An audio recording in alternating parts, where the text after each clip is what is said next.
Dans le Seigneur, partout vous êtes, partout vous nous suivez, en tout cas, je vous salue et je vous souhaite bienvenue dans cette émission News de Kin, une émission pas comme les autres, une émission socio-culturelle, une émission qui reçoit tout le monde, comme je vous dis tantôt que la porte est grandement ouverte pour tout le monde, le pasteur, le musicien, les danseuses, les apôtres, le prophète. En tout cas, on est là pour vous tous et surtout, on est là pour vous faire un bon travail. Et salutations déjà à l'ingénieur Dave Moubama, les papas de Joyce Davlin. Je pense aussi à Noël, Kikiani, à Noël, Kikiani depuis Londres, Moté ma maman, Titi Kikiani. En tout cas, de gros bisous à vous. Victoria, Noella Kikiani, I think that everything's alright. I love you so much. Hello Nabino Pisbozali, Kuna na Londres. En tout cas, Banaya Noël Kikiani. Donc, Motemaya, maman Titi Kikiani na Kati à Londres. En tout cas, Nzambe la biso. Abattre la bino nzamba lo la auto bonde la Jésus-Christ de Nazareth, de Dieu tout-puissant, à protéger bino contre coronavirus, contre virus diable maladie ndenge mona binote. En tout cas, vous allez la protéger par le sang de Jésus-Christ. Tous en s'arrêter ko bonde la pona bino en tout cas tous en konzima to monana na ngolu toujours ya nzambe la joie Amado Pichou na l'hymne national depuis France. Salutations à vous. Salutations aussi à maman Claudine Nzongo toujours depuis France. Champion Kaembeno Kwabana na Kenya, Blaise Kava, je pense aussi à vous. Igwe toujours depuis Kenya. Salutations à ma maman chérie, maman Cathy Bakissa. Roi Prince toujours depuis Londres. Salutations à vous aussi. Donc vous êtes vraiment très nombreux en ce net moment pour nous suivre. Je vous salue. Merci en tout cas pour l'attention particulière. Aujourd'hui, je reçois l'homme de Dieu, le prophète Michel Didier Bokunga, à qui j'ai dit bonjour prophète. Bonjour Maman Betty. Bonne santé. Santé très bien par la grâce de Dieu. Voilà, en tout cas nous allons parler d'un sujet très important sur le coronavirus, la prophétie, donc surtout dans le temps actuel, temps autosali, prophétie, ya coronavirus. D'où vient d'abord cette épidémie, pandémie, en tout cas, ça rage le monde entier.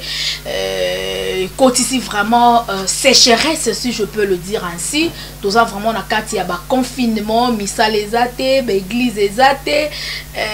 Donc, bon réseau sur qu'il était en tout cas. Tout est vraiment bloqué.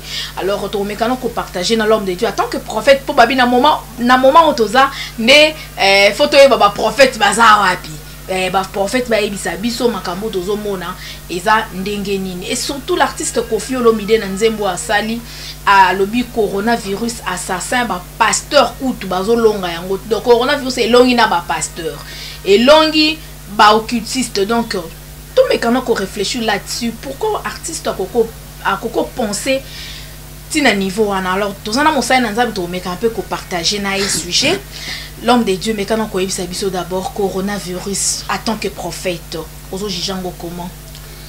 Bon, d'abord Maman Betty, avant de répondre à la question Anna, na ko senga parce que tozo le coronavirus dans la pensée prophétique, c'est-à-dire que pour le coronavirus dans la prophétie biblique. Donc il faut que tu parole situer avant de répondre clairement à la question surtout que ça la poser. Alors tu as Apocalypse 6. Apocalypse 6, Apocalypse chapitre 6. Tout le Apocalypse chapitre 6. Tu vas dire na 1 na 8 na kotanga na kombo na Yesu. Mais contenu en temps na zotanga na verset 8. Oui. D'ailleurs pour ça on a kufungola la Bible hein, au vérifier Apocalypse 6 verset 8. Bible lobi. J'ai regardé et voici paru un cheval d'une couleur pâle. Celui qui le montait s'est nommé la mort. Et le séjour des morts l'accompagnait. Le pouvoir leur fut donné sur les quarts de la terre pour faire périr les hommes par l'épée, par la famine, par la mortalité et par les bêtes sauvages de la terre. Ce qui te l'ongwe wana, to koti na kaka na kati ya Bible to zui na mukanda ya Marc Tozuna mukanda ya Marc chapitre 13. Oui. Marc 13. Chapitre 13, tout en verset 8. Verset 8. Une nation s'élèvera contre une nation et un royaume contre un royaume. Il y aura des tremblements de terre en divers lieux. Il y aura des famines. Ça ne sera que le commencement des douleurs. Ça ne sera que le commencement des douleurs. Voilà. Toko tasikoyo nakati ya Ancien Testament. Tozim ukanda Exode chapitre 8. Exode chapitre 9, 25, 26. La grêle frappa dans tous les pays d'Égypte, tout ce qui était dans les champs, depuis les hommes jusqu'aux animaux. La grêle frappa aussi toutes les herbes des champs et brisa tous les arbres des champs. Ce fut seulement dans les pays de Gozen, où étaient les enfants d'Israël, qu'il n'y eut point de grêle. Oui. Bien aimé, je pense que Maman Betty a une question très capitale en ce qui concerne l'origine du coronavirus. Oui. Parce que tout ça, il y a prophétie biblique. Donc il faut que la Bible parle. Oui. Au moins, les prophéties bibliques, il y a un événement où il y a un futur. Donc prophétie renvoie à un futur. C'est-à-dire que après quelques temps, c'est-à-dire que awa batona nzambe baloba awa Bible et loba nzambe aloba. Apesa bilaka, apesa ba signe ya temps. Ya makambo oyo ekosalema avant Jésus-Christ mo na moto ayebana kuya. Ce que tu as dans Apocalypse, on va parler biso sur le chapitre 6. Bandana 1 na 8, tu as parlé biso na ba so. Il y avait combien de sceaux? Il y avait 7 sceaux. L'agneau de Dieu, Jésus-Christ de Nazareth, qui est capable de décortiquer, de fungula. Tant que fungoli le premier sceau, le premier sceau, il y avait un cheval blanc. Et sur ce cheval blanc, il y avait un cavalier blanc qui le montait. Donc, cheval blanc, cavalier, azalaki na ilokoni na maboko na cavalier à cheval blanc, azalaki na arc na maboko na. Donc, il était armé. Mais azalaki en blanc. Donc, ils ont représenté Nan. Quel est ce cavalier-là? Parce que tant que tout le monde a différents cavaliers, on a ce qu'on suit. Le premier saut, deuxième saut, troisième saut, kino na quatrième saut, il y a des cavaliers. Donc, ils ont différentes manifestations, il y a antichrist. Oui, ils ont plusieurs facettes pour détruire la terre. Voilà. Et surtout, l'église na Israël. Parce que quand il y a Satan, il y a beaucoup plus na église na Israël. Il y a la première ouverture, il y a premier saut. C'est-à-dire que les diables, comme ils se déguisent en âge de lumière, à côté de ce qu'on a qu'à l'église pour combattre quoi? Pour combattre la vérité, voilà. Pour combattre la parole de Dieu.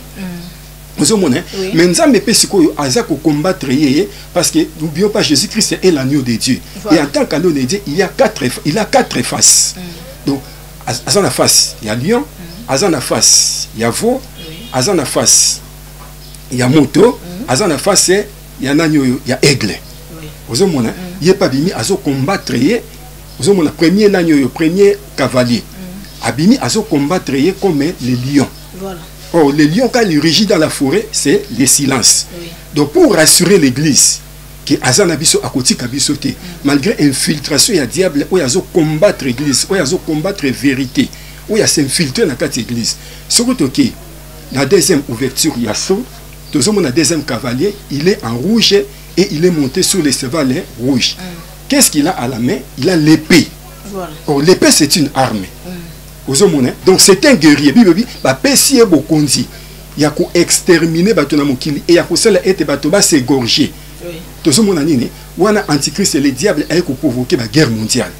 Total, la deuxième guerre mondiale, par exemple, surtout Adolf Hitler.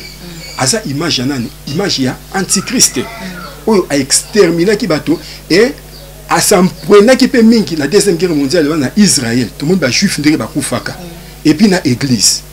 Voilà. Mais malgré cela, tout le monde Jésus-Christ apparaître sous forme de veau. Quand on voit les veaux, on voit les sangs. Oui. Donc par là, tout le monde a un sacrifice à Jésus-Christ à la croix. Donc makila na Jésus-Christ a sopa yango et ça nous rassure. Ata lelo to kufi na mopanga. Ata lelo ba martyriser biso église. Ata makila na nga mwana nzambe etangi. Mais j'ai l'assurance du salut parce que Christ a versé son sang. Voilà. En tout cas, merci, c'est bien expliqué, voilà. L'homme de Dieu. Mais la temps actuelle, n'attend Otoza. Tout à fait, maman. Oui. Donc, qu'est-ce qu'on a ouverture, il y a troisième saut. Voilà, tout le monde a cavalier, on a ce qu'on s'est transformé en noir. Vous avez alati noir et azana nini amati likolo ya punda oyo ya noir. Ya noir, cheval noir. Oui. Vous avez oui. Bible lobi nini bokonzi epesa melier na maboko nazana nini azana balance. C'est-à-dire que awa sikoyo l'antichrist et le diable a continué dans le domaine financier, dans le domaine économie. Pour la question nini ko détruire l'économie à mokili ko tia ba crise financière. Tout le monde a depuis l'année 2000 des crise frappa comme mokili. Na ba 1929 ba crise financière ndenge frappa comme mokili. Et nyonso azo ciblé nani azo ciblé bana na nzambe. Kwa kile bana na ne batika la parterre financier ba la kui pour la baluka nini ko s'agenouiller liboso na ye.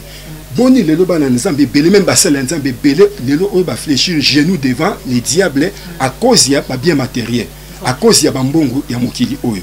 Mais ce que Jésus Christ a quoi apparaître sous forme ya homme. Azo soit face ya homme amen pour nous dire pour rassurer l'église malgré tout cela. Je suis avec vous parce que makambo nyonso yo biso tozomona yepé attaque l'attaque nzoto ya bomoto. Il était 100% Dieu sur la terre et 100% homme. D'abord, mon avis, c'est qu'il n'a pas écoliqué. Prenez courage, moi j'ai vaincu le monde. Voilà. Donc il vient pour nous affermir, pour nous fortifier. Oui. Que malgré la crise, beaucoup de gens je suis avec vous, prenez courage. Ok. Donc c'est quoi un des moments dans les Cambo, et ça la quatrième cavalier. Voilà. C'est le cavalier le plus dangereux de tous les cavaliers. Donc Bible Binini, cavalier il s'appelle la mort. Et Azali Koulou na cheval moko pâle. Dans la version Moussouba Binini, cheval a la couleur moko verdâtre, c'est-à-dire vert oyo ya pétéwana. Et cavalier oyo azaye mon côté. Bible dit il est accompagné du séjour des morts. Voilà. Vous avez et Bible dit bokonze pesa melier sur les cartes de la terre. Donc 25% mokili ya ko boma batu, ya ko détruire mokili. Et awa na maboko ne azana 4 éléments. Contrairement à cavalier, les 3 premiers cavaliers. Bazaki na biloko moko na maboko. Mais awa azana épée. Aïe na famine, aza na mortalité, aza na ba animaux sauvages. Oya buaki na mokili, pona ko mema mokili, pona ko exterminer, ko détruire mokili. Donc il est accompagné na démon ya mort. Il est accompagné par les diables. Donc bah, ça il y a diverses stratégies pour exterminer le monde, notamment par l'épée. Et puis à tous les développement, il y a armes, il y a destruction massive. Parce que ça a une bombe atomique qui n'est pas ici, c'est la deuxième guerre mondiale. Dans le Hiroshima, au Japon. Donc, ça une bombe redoutable, autant les Américains ont largué en Japon, c'était la fin de la guerre. Ouais. Mais actuellement, Diable a développé un bombe actuellement dans le monde, est 10 fois plus puissante. Plutôt, la bombe atomique est plus puissante, plus forte que Oyo. Et Boma qui bat la première guerre mondiale. Voilà. Et à part il y a des armes bactériologiques. Armes bactériologiques, c'est-à-dire que développer, scientifique, développer, les mots qu'on a minganga, fléau, virus, tiens dans la carte armes, bombarder on a mon virus, on a contagié et comme il ça affecter la vie à bateau, détruire la vie à bateau, la carte il y a liwa. Et tout ça armes chimiques. Tout le monde dans la guerre, en Irak par exemple. Guerre ya Saddam Hussein na ba kiri abwa kaka yango et ba kufaka ebele na ba produit chimique na kati ba arme wana. Et troisièmement deuxièmement ça ko utiliser famine. Tout le monde est mokili ba sila na nzala na ba Éthiopie ba nini wana. Mais eloko ce que to kovanda mingi awa eza troisième élément qui est la mortalité. La mortalité awa eza ba différentes épidémies. Ba différentes maladies. Au ange de la mort, na cavalier de la mort ba développer na kati ya mokili. Ça a un laboratoire satanique pour exterminer la race humaine, pour détruire la race humaine. Donc, il faut cibler la nation, il faut cibler Israël, il faut cibler l'Église. Parce que la prophétie biblique, il y a 3 concepts. Il y a Israël, il y a la nation, il y a l'Église. Voilà. Donc, Awande Sikoyo, le troisième élément, la troisième arme, où il y a il y a cavalier de la mort, na séjour de mort, mortalité, des maladies autour de coronavirus, les évandi wana. Voilà. Ce que tout le bandé ni prophète Michel, tout l'année explication très bien. Mais Koyo Kandenge besoin interpréter et surtout l'artiste Kofi Olomide, je pense bien Oyo qui peut chanson ana tonza musa nanza mendenge alobeliango et bien là basa nanza me peut ba mike un peu ko se fâcher là-dessus par rapport à cette chanson. Mingi ba lobi que isa vraiment malamu mingi te nde Kofi Olomide yembi alobi coronavirus elongi na bino basali na nzambe. Le bino basali na nzambe koki kolonga coronavirus te. Et ça kanda ya nzambe, si je peux le dire ainsi, dans ndenge yemo pe alobi artiste. OK, maman Betty. Surtout contre la prophétie biblique. Au moni na parla qui na 7 sauts. Ouverture il y a 7 sauts. Au moni surtout côté na kati ya prophétie biblique parce que tous na kati ya makomi. Oui. Vous mona 7 sauts oyo ils ont salima na 2 temps. Ils ont subdivisé en 2. Oui. Premier ouverture il y a premier saut, ti na 4e saut. Ouverture il y a premier saut, ti na 4e saut, ils ont salima na temps oyo église ils ont na kati ya mokili. Mais ce qui est na 5e saut, 6e, 7e, ils ont salima et ko salima na temps où église est nettoyée. Donc il y a enlèvement il y a église. OK. Vous avez na temps présent où tous na kati ya mabele, église ils ont na kati ya mabele parce que l'église c'est la femme de Jésus-Christ. Bible dit celui qui touchera une femme ne restera pas impuni. Biso toza ya nzambe, toza na elembo ya molimo mo santo kat na Bible dit ne touchez pas à mes soins. Voilà. Diable a ça ko sala ba dégâts parce que moi na premier saut qui na 4e saut ils a ba différentes manifestations il y a diable. Surtout le coronavirus oh eza épidémie ou c'est pas diable et non et pas nzambe. Oui maman. Eza ba biloko moko oyo euti et pas ya satana. Parce que aussi longtemps vous avez l'église est dans la carte ya mokili, nous avons pour exercer jugement na yete na mokili parce que la femme est là. L'église est là. Or la femme ne passera pas par les jugements. Vous avez mais tant que kokoma na 5e ou surtout côté na 5e saut. Tout en qui angoté, tout côté na 6e pe na 7e saut, on attend l'église est enlevé grande tribulation et bandit. Batu bazu marqué à bête. Et natang wande sikoyo okomona nini nzambe akofongola les 7 coupes de sa colère ako déverser ba épidémie ndenge na kati ya mokili. Voilà. Oh déjà nini bato bakoluka bible ki ba msu bakoluka liwa ekoyate. Ba msu bakobata mamusika na nzambe. Donc ba dégâts ndenge ko salima na kati na mokili kaka ndenge zaki na Israël na kati na Égypte. Au moni ke totanga na Exode 9 awa. Tango nzamba zo frapper Égypte na ba fléau wana. Israël bazalaki wana mais Israël bazalaki épargné. Vous avez dit que vivre dans Goshen, bazala qui épargné, bazala qui concerné la bafléo wanati. N'engé moko pe de l'église. Tous en akati ya mokili, diable aza ko se manifester na ba maladie ndenge notamment ba coronavirus. Mais biso tous en marque ya Jésus-Christ, le Saint-Esprit la kati na biso, docteur ko na Israël na Égypte, na Goshen tous ça épargné na nyonso wana. Mais Kofi Olomide beza kanda nzambe.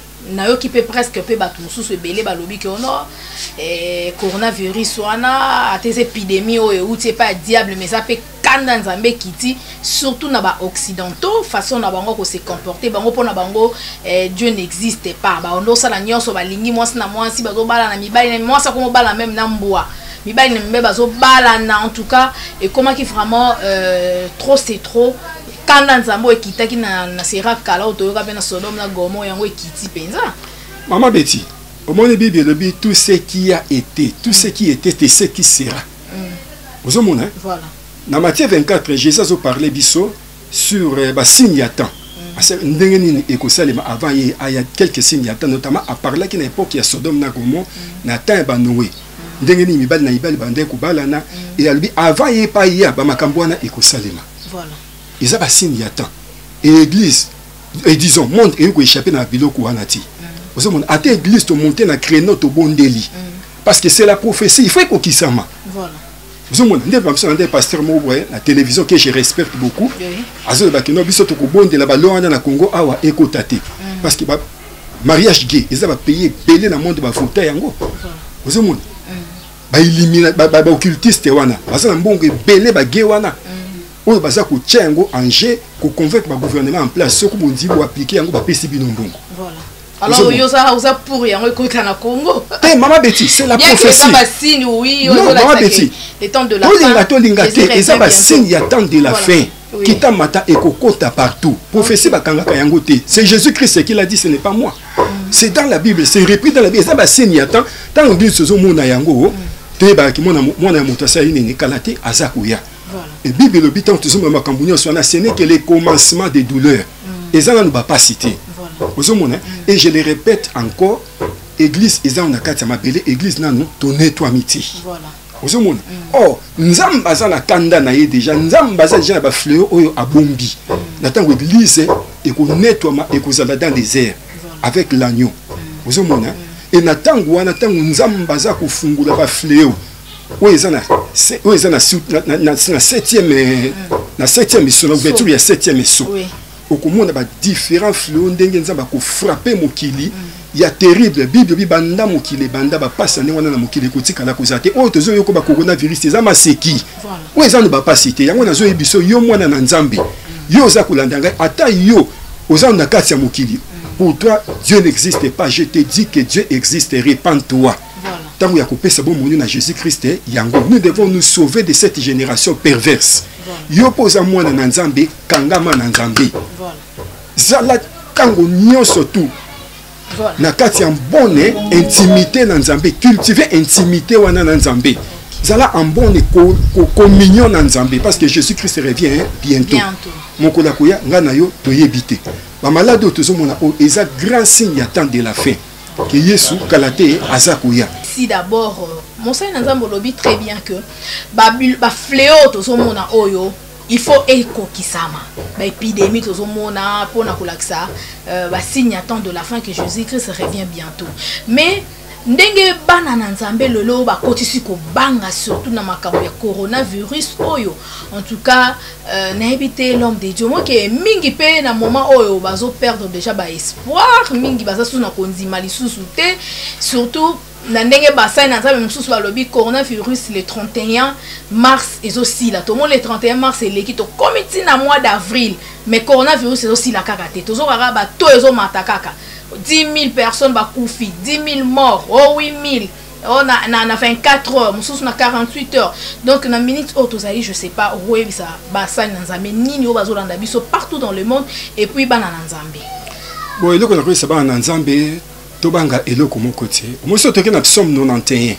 Je pense que ils a chapitre ba na ba maîtriser un go makasi surtout que na 5 verset na go 5 et na 10. Na 10 Bible binini aucun fléau n'approchera de ta tente. Tente wana ezali nzoto ya ngai na yo. Nzoto ya ngai na ils a temple ya mulimo mo santo.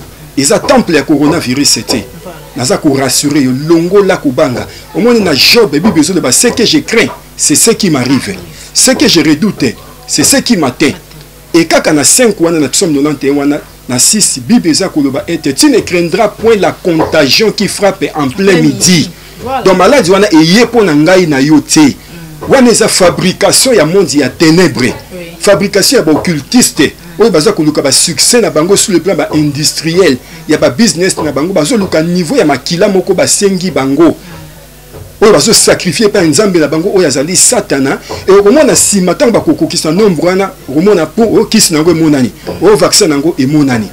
Tout ça bien aimé c'est satanique. Donc oza église ya nzambe ngai na yo banzoto na biso ezali temple ya molimo mo santo. Bible lobi aucun fléau et je suis yo pozali moi si ya Yesu Christ. Bible dit ne touchez pas à mes soins et quiconque touchera une femme ne restera pas impuni.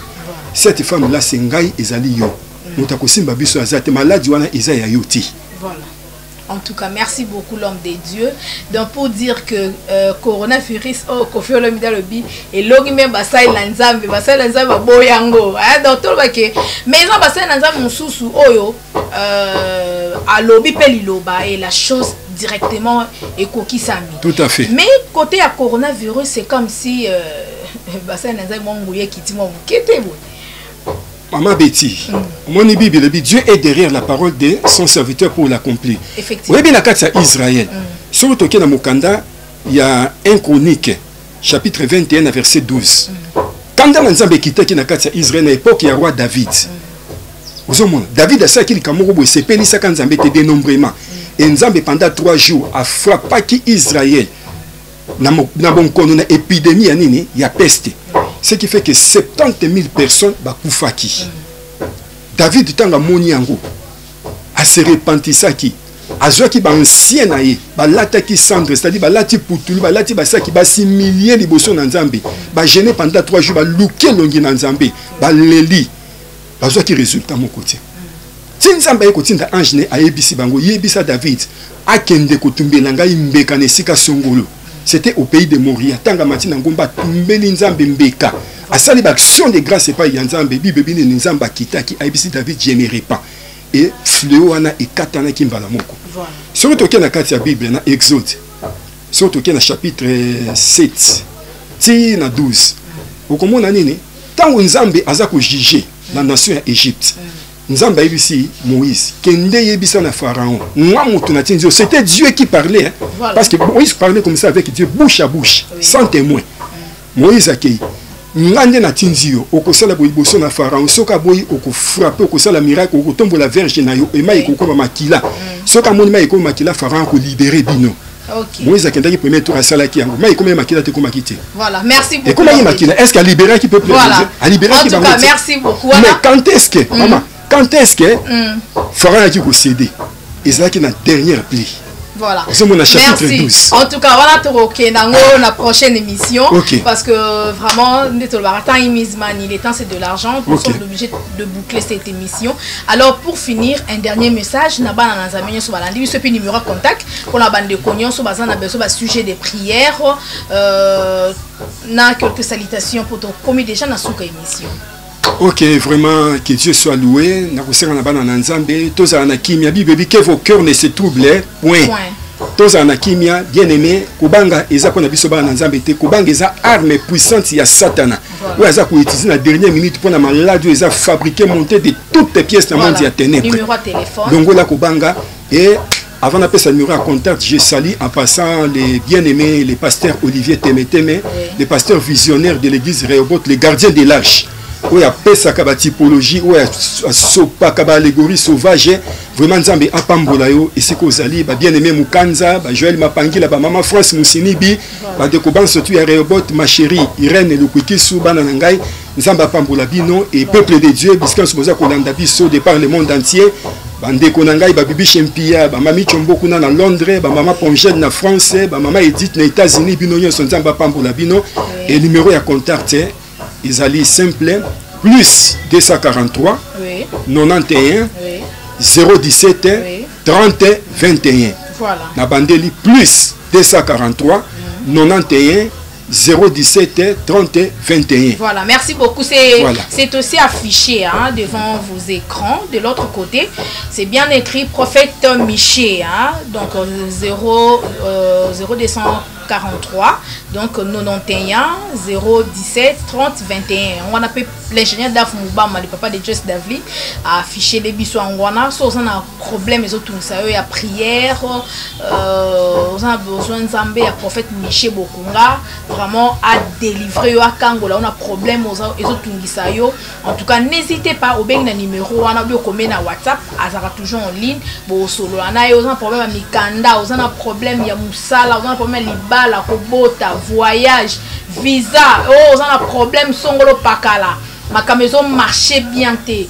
Benga na numéro est affiché. En tout cas, l'homme de Dieu azana a kobonde la pona yo azana ba prophétie a kopesa yo azana ba le requête na yo donc ayebine nini ba révélation za ma kopesa pona ba prière au bando sala bino na en ligne. Voilà. Merci à l'ingénieur Daf Moubama, le papa de Joyce Davlin. Merci à Yann Noël Kikiani, papa na Victoria, Noëlla Kikiani moté mais maman Titi Kikiani kuna la Londres. En tout cas, je vous aime beaucoup. Portez-vous bien là-bas, nous avons vraiment battu la bino. Je pense aussi à celui qu'on appelle Roi Prince, toujours depuis Londres. Salutations à vous, non, c'est la Ramasoto Solo là qui en tout cas nous avons battu le boko, confinement ici là, ma maison dans tout bima na prison oyo, hein, tout bima vraiment donc coronavirus vraiment. Là, on a combo na merci à ma maman chérie, maman Kati Bakissa, à toute ma famille. En tout cas, je vous aime beaucoup. Je pense à celui qu'on appelle Igoué Blaise Kava na Kenya, champion Kayembe na kata Kenya, en tout cas la joie Amado Pichou na l'hymne national en France. Salutations à vous, en tout cas Toyebi Kenza Morta Lobo confirmé ici na Maramo Zonga bien, donc en tout cas ça là vraiment bien makasi pour fondation Betima Senga, donc et ça là en action quoi. Et merci en tout cas à l'homme de Dieu, le prophète Michel Bokunga. Nous sommes arrivés à la fin. En tout cas, on a besoin de maman Bibiche, Kuna na Londres, maman Micho. En tout cas, Bambo Tenabino Peangoana, Moussa Nazamada disponible. Et rien ce soit Bengi au Komélier, en tout cas, à Osansate, Kosoloana Yopi, Kousumona ba prière. Merci à l'ingénieur Davouba, Mali Papa de Joyce Davlin, le pasteur Olivier Temeteme, Église Rehoboth Mobimba, maman France Moussini, Biwana Marine Nabisuna, papa Richard l'avocat, donc papa Richard Moussini, maman Patience, en tout cas maman Chantal Baya, maman Blondine, en tout cas je vous aime beaucoup, l'église Rehoboth, en tout cas que Dieu vous bénisse. On se retrouve à la prochaine et prenez bien soin de vous. Abonnez-vous surtout sur notre chaîne YouTube Libanga TV, Canal Future One. Merci beaucoup et à la prochaine. Voilà, ciao. Bye. Que Dieu vous bénisse. Merci, que Dieu vous bénisse.